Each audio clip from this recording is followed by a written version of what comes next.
آج ہم آپ کو سنائیں گے گھٹیا ڈاکٹر کی کہانی۔ ایک درد بھری کہانی۔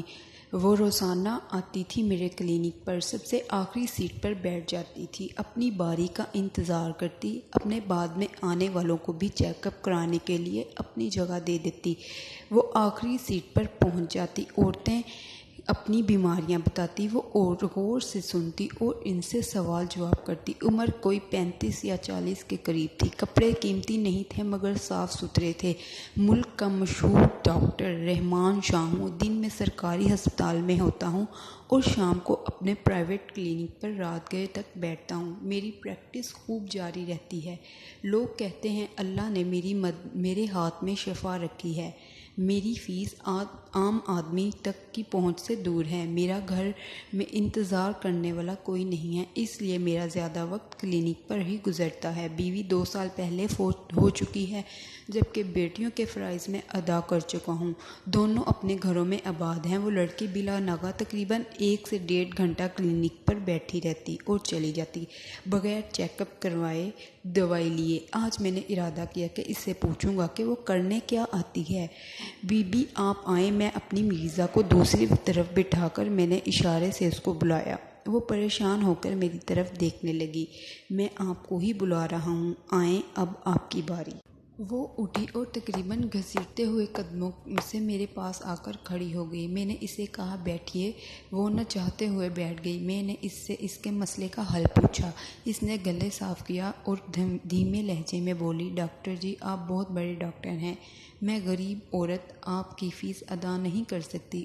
اس نے کہا کہ میں ایک غریب عورت ہوں، آپ کی فیس ادا نہیں کر سکتی، میں اپنا علاج کرانے نہیں آئی۔ میں پوچھا پھر آپ یہاں کیا کرنے آئی ہو؟ اس نے جواب دیا، ڈاکٹر صاحب میں ایک گاؤں میں رہتی ہوں، وہاں کوئی ڈاکٹر نہیں ہے، ایک ہی حکیم تھا، وہ بھی مر گیا پچھلے دنوں۔ بستی میں ہیضہ پھوٹ پڑا ہے، کئی ماؤں کی گود اجڑ گئی، کیونکہ ہمارے علاقے میں کوئی ڈاکٹر نہیں ہے۔ اس بیماری کی وجہ سے میری بیٹی بھی مر گئی۔ مجھے لگا وہ بستی کے لوگوں کے علاج کے لیے اصرار کرے گی، مگر میرے پاس نہ تو وقت تھا اور نہ ہی جذبہ۔ کیسے میں اپنا کلینک چھوڑ کر اس کے ساتھ چلا جاتا؟ میں نے اس کو منع کر دیا، اگر وہاں کوئی ڈاکٹر نہیں ہے تو یہ میری نہیں بلکہ حکومت وقت کی ذمہ داری ہے، اور میں اس سلسلے میں تمہاری کوئی مدد نہیں کر سکتا۔ برائے مہربانی میرا وقت ضائع نہ کریں۔ میرے غرور اور تکبر میرے لہجے سے چھلک رہا تھا۔ اس جہاں کے فانی ہونے کا اعتراف تمام مخلوقات میں سے صرف نوح انسان کو ہے، مگر پھر بھی اس کی بھوک بے قابو ہے، چاہے دولت کی ہو یا کسی اور چیز کی۔ میرا مریض میرا انتظار کر رہے ہیں، میرا کتنا ٹائم ضائع کر دیا تمہاری وجہ۔ اس نے کچھ لمحے میرے چہرے کو دیکھا، اس کے چہرے پر حیرانی صاف پڑی جا رہی تھی۔ شاید اسے مجھ جیسے گھٹیا درجے کے گھٹیا ڈاکٹر سے اس طرح کی امید نہ تھی۔ وہ گویا بولی، ڈاکٹر جی آپ کے پاس جو مریض آتے ہیں میں ان سے باتوں باتوں میں ان کی بیماری کے متعلق پوچھتی ہوں، جو دوائی آپ ان کو تجویز کرتے ہیں ان کا نام بھی پوچھ لیتی ہوں۔ اس طرح روز ایک مریض سے میری بات ہو جاتی ہے۔ گھر جا کے میں بیماری اور دوائی کا نام کاپی میں لکھ لیتی ہوں، پوری 5 جماعتیں 500۔ پھر اگر بستی میں کوئی بیمار ہو جاتا ہے تو میں بیماری کے حساب سے آپ کی بتائی ہوئی دوائی انہیں لا کر دے دیتی ہوں۔